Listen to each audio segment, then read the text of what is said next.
RTV app వార్తల్ని క్షణాల్లో చదివే అవకాశం ఉంటుంది. ఒక న్యూస్ పేపర్, ఒక టెలివిజన్ ఛానల్ మీ చేతుల్లో ఎప్పుడూ ఉంటాయి. రాష్ట్ర వ్యాప్తంగా ఎన్నికల ప్రచారాలు హోరెత్తినటువంటి పరిస్థితి. ముఖ్యంగా అన్ని పార్టీలు అభ్యర్థులు ప్రజల వద్దకు వెళ్లి ఓటు అభ్యర్థిస్తున్నటువంటి పరిస్థితి. మొత్తం మీద అయితే మాత్రం రాష్ట్ర వ్యాప్తంగా ఎన్నికల కోలాహలం మొదలైనటువంటి నేపథ్యంలో అనంతపురం జిల్లా సింగనమల నియోజకవర్గ తెలుగుదేశం అభ్యర్థి బండారు శ్రావణశ్రీ కూడా కలిగి తిరుగుతున్నటువంటి పరిస్థితి. మరి గ్రౌండ్ లెవెల్ ఎలా ఉంది పరిస్థితి, ప్రజల వైపు నుంచి మద్దతు ఎలా ఉంది? మనతో పాటు బండారు శ్రావణశ్రీ ఉంది. ఏం చెప్తారా మాట్లాడే ఎలా ఉంది గ్రౌండ్ లెవెల్ కలిగి తిరుగుతున్నారు, ప్రజల వైపు నుంచి మద్దతు?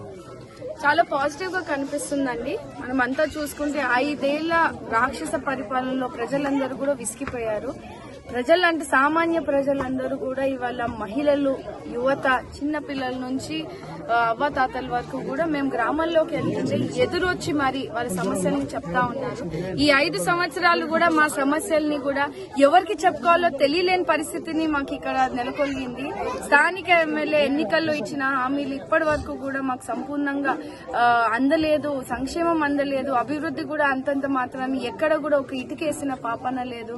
గత 2-3 సంవత్సరాల నుంచి నీటి సమస్య తీవ్రంగా ఉన్నప్పటికీ కూడా ఎక్కడా కూడా పంచాయతీలో నిధుల్ని కూడా వాళ్ళు వాడలేని పరిస్థితి. వాళ్ళ ట్యాంకర్ రూపంలో కూడా మాకు నీళ్లు కూడా అందించలేదు. బోర్లన్నీ ఎండిపోయినప్పటికీ కూడా దాన్ని మరమ్మతులు చేయలేని పరిస్థితి కూడా ఇవాళ ప్రభుత్వం ఉందని కూడా చాలా మంది రైతులు గాని, చిన్న చిన్న పిల్లలు కూడా స్కూల్ డ్రెస్ వేసుకొని బిందెలు పట్టుకొని పక్క ఊర్లోకి వెళ్లి నీళ్లు తెచ్చుకునే పరిస్థితిని వాళ్ళు చూసి వాళ్ళందరూ కూడా బాధను వ్యక్తం చేస్తా ఉన్నారు.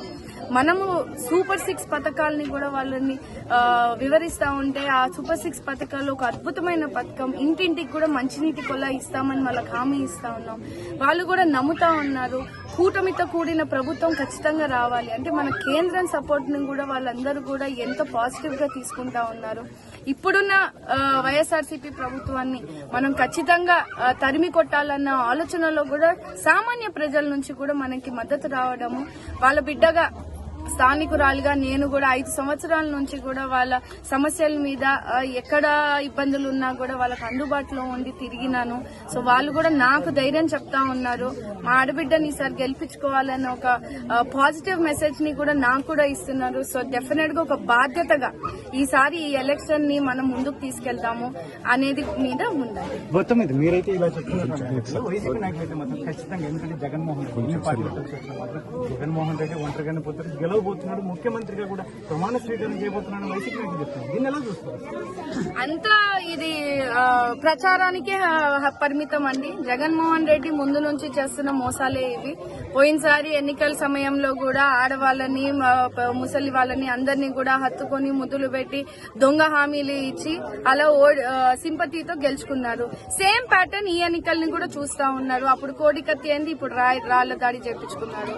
ప్రజలు కూడా అంతా విసిగిపోయారండి. నిజంగా సంక్షేమం చేస్తుంటే హక్కుగా, ఇప్పుడు రాష్ట్రంలోనే వైఎస్ఆర్సీపీ ఓటు అడిగే హక్కు లేదని సొంత చెల్లెలు చెప్తా ఉన్నారు.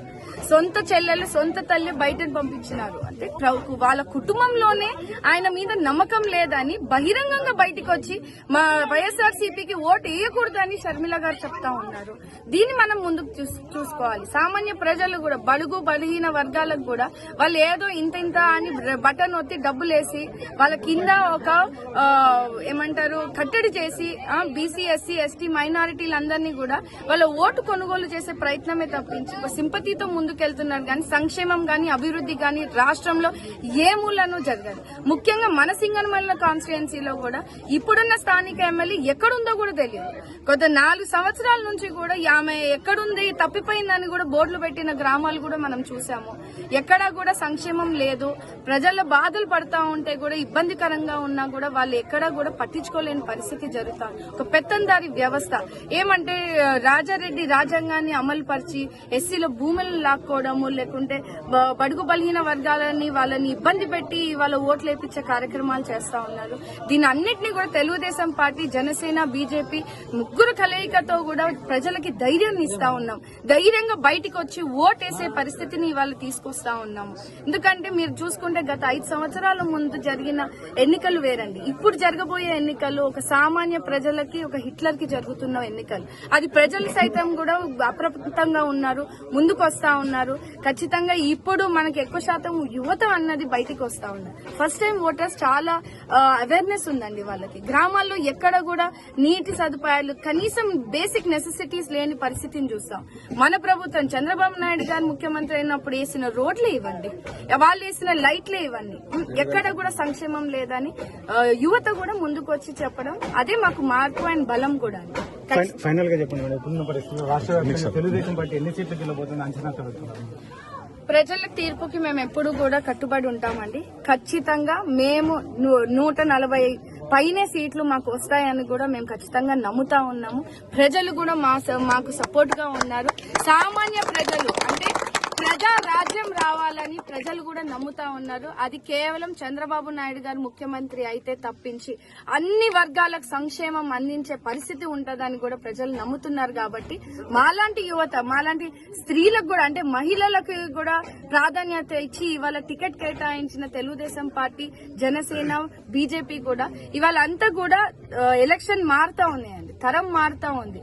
సో లోకల్లో ప్రజల నాడిని కూడా మేమంతా కూడా దగ్గరగా చూసిన వ్యక్తులుగా ప్రాక్టికాలిటీతో ముందుకెళ్లి ఇక్కడ భవిష్యత్తు ఎలా ఉంటుంది అంటే చంద్రబాబు నాయుడు గారు ముఖ్యమంత్రి అయితేనే మేమంతా కూడా ప్రతి వర్గము కూడా సంక్షేమంగా ఉంటుందని నమ్ముతున్నారు. కాబట్టి అదే మేము కూడా బాధ్యతగా తీసుకొని ఖచ్చితంగా రానున్న ఎన్నికల్ని మేము కూడా జెండాని ఎగరేసే విధంగా, పసుపు జెండా సింగనమల నియోజకవర్గంలో ఎగరేసే విధంగా కూడా మేమంతా కృషి చేస్తాం.